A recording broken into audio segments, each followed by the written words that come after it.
Olá, gente, bom dia, tudo bem? Nós chegamos agora à nossa terceira aula do nosso curso de corretor de imóveis, a disciplina OTC.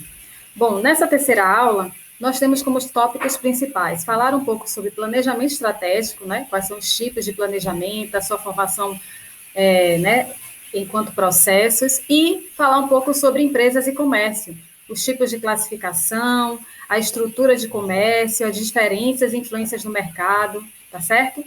Bom, no nosso primeiro tópico, falando sobre planejamento, eu queria apresentar para vocês dois conceitos importantes, tá?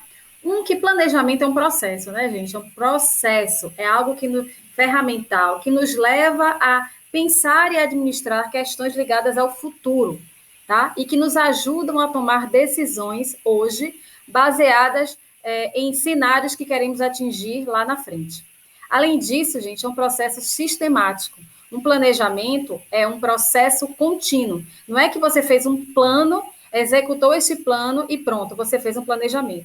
Na verdade, se torna uma aprendizagem constante, um hábito em que se determinam objetivos e atividades, sejam eles de pessoa, de grupo, de unidade de trabalho, claro, em consequência e em razão do alcance dos chamados objetivos organizacionais.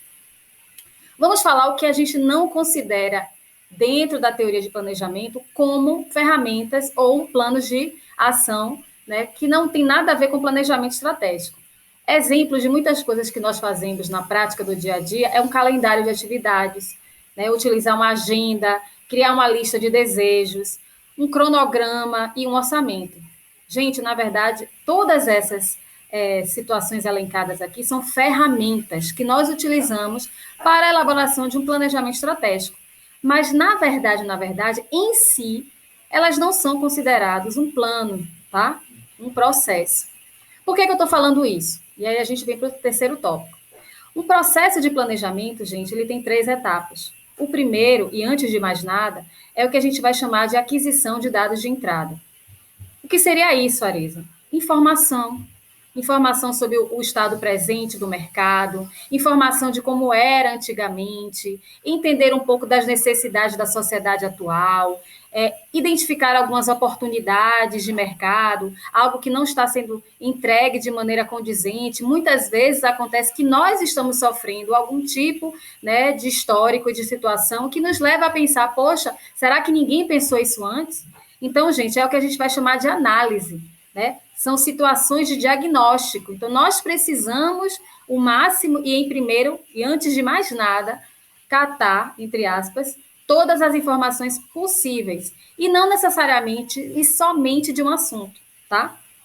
Falar um pouco de economia, de política, do próprio mercado imobiliário, entender de legislação, tá? Entender de como é a comunicação, o marketing está acontecendo, entender como as pessoas estão buscando, né? Quais são o que a gente vai chamar de dor do cliente, o que, é que eles estão procurando agora, quais são as tendências.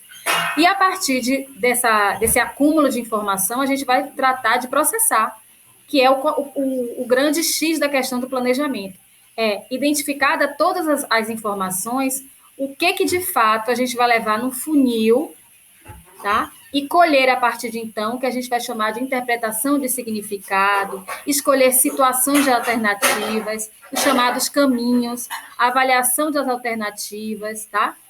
Depois disso, como terceiro passo, a gente aí sim vai traçar o que a gente vai chamar de plano, que é um guia que a gente pode utilizar algumas ferramentas que eu vou apresentar mais lá na frente. Gente, o planejamento, então, é algo que deve ser formalizado dentro da nossa rotina nas organizações. Seja uma organização grande e pequena, o planejamento é um dos motivos que nos fazem estar na sobrevivência, entre aspas, da guerra corporativa.